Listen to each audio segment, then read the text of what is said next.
Okay, we'll go live. Okay, we're here with Coach Hoiberg. I'll open the floor for questions. I'll start with Chris Bassnett. Fred, what'd you, see from your bench tonight? What'd you like from your bench tonight? It seemed like they're maybe as active as they've been, all year for you guys. Yeah, the bench was phenomenal, Chris. I was really pleased with how they came off and got us back into the game after a disappointing start, and had to call that timeout pretty quickly tonight, which I haven't had to do much this year. We've actually gotten off to good starts and played for the most part very well in first halves, and tonight that was the exception. But our bench came in there and got us right back into the game, subbed the starters back in, and it kind of went sideways again for us, and then we got the bench back in and they got us right back in the game and kept us within striking distance, a one possession game at halftime. So I just felt they deserved to start in the second half. I was going to play the guys that I felt gave us the best chance to be competitive and win the game, and that's exactly what they did. They came out and kept that same great movement that they had in the first half, and had us up 3 with 13 minutes left, and I think down 3 with just over 10 to go. And they played great basketball. They played together. That's the thing that I liked about that group on both ends of the floor. They were covering for each other. Our double teams, our rotations were a lot more crisp with that group, and that's why they got the minutes. And you can just look at the plus minus of our team tonight, and it'll show you that was the group that deserved to be on the floor. Sam McEwen. There was a 4-point possession midway through the second half. Your starters, the guys that you normally start, were on the floor for most of that. How pivotal was that turning point? They had 2 baskets, 2 fouls, and 2 offensive rebounds. Yeah, it's huge, those momentum plays like that, Sam. And, it's just when you have such a thin margin, of error, and those kind of things happen, it gets the ball rolling in the wrong direction. And then they got confident, I thought. But we kept battling. I thought we actually got some really good looks. ATO, we ran a couple, got wide open threes out of it. We just didn't knock them down. I mean, that's Kobe and Ladd, 2 of our better shooters that had great looks from the 3-point line. Unfortunately, they just didn't go down. And then Purdue was making everything in that stretch, and that's when they opened it up. And, obviously our free throws just continue to haunt us, going 5 for 14 from the free throw line. We're just leaving way too many free points out there, and unfortunately just didn't knock down the shots, which actually I think were a little bit better than some that we got earlier in the game that we were knocking down.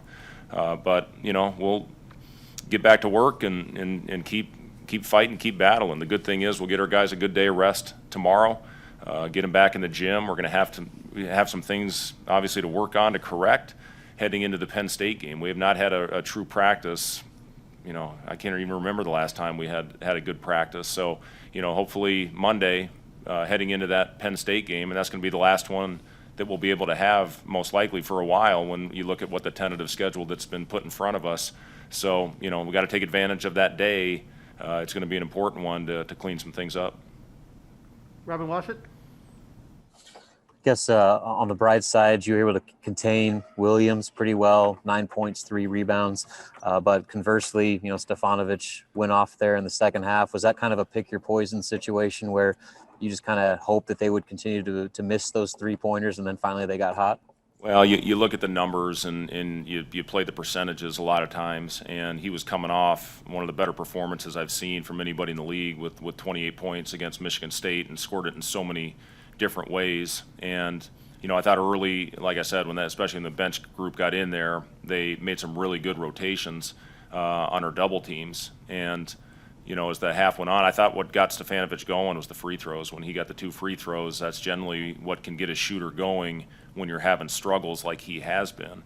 And you just look at it, they've been making 5 threes a game, and sometimes you base your game plan based on what a team's recent trend has been. And you look at Ivy, who hit two out of 3 to start the game. I think he shot 19% in his last 5 and 21% overall. So we're going to live with a late contest on his shot, but give the kid credit. He stepped up and knocked him down.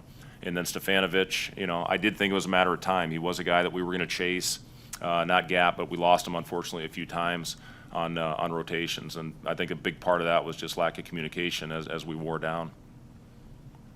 Connor Hepper. Coach, you talked about your bench, but specifically Thor, how much energy did he give you guys tonight, and kind of where did it come from? Yeah, Thor was terrific. I was really pleased. He wasn't hesitating. He missed his first one and then stepped right up and had no hesitation on the next one that he knocked down, and then hit a step back, which was awesome to see. And he works, guys. He's a guy that's in the gym a lot, and I had a good meeting with him yesterday and just told him to keep his confidence and keep looking for opportunities. It was great to see him being aggressive out there, but you just see the movement when Thor's on the floor, and that whole group was moving. Kobe, I thought Trey was really good tonight. I thought Trey had a good game.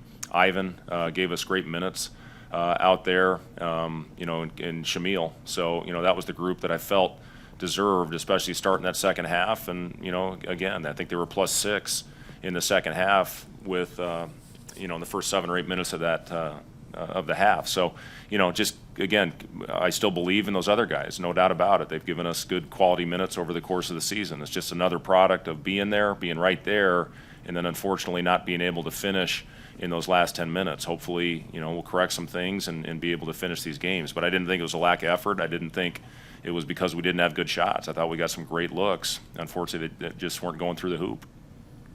Sam McEwen? Why do you think your starters maybe struggled tonight? They combined for 21 points. Why do you think they struggled? Yeah, it's a good question, Sam. They have been getting us off to good starts for the most part when you look at our numbers all season long. And, this was, out of the ordinary for that group to fall behind almost double digits in the first 5 minutes. Some of it probably is fatigue, but, I'm not going to let them off the hook with that. You got to find a way to muster up the energy, especially after 2 days, to recharge, to get back after the crazy stretch that we just finished. We'll get 2 more days now to head into Penn State, and like I said, that's probably going to be it as far as having multiple days before the next game. So we're going to have to find a way to try to keep them fresh, get them back in there. But, I just didn't think they had the same juice as those bench guys tonight, and that's why they played the majority of the minutes. Okay, on Coach Hoiberg's press conference. We'll come back with 4 here momentarily. Thank you.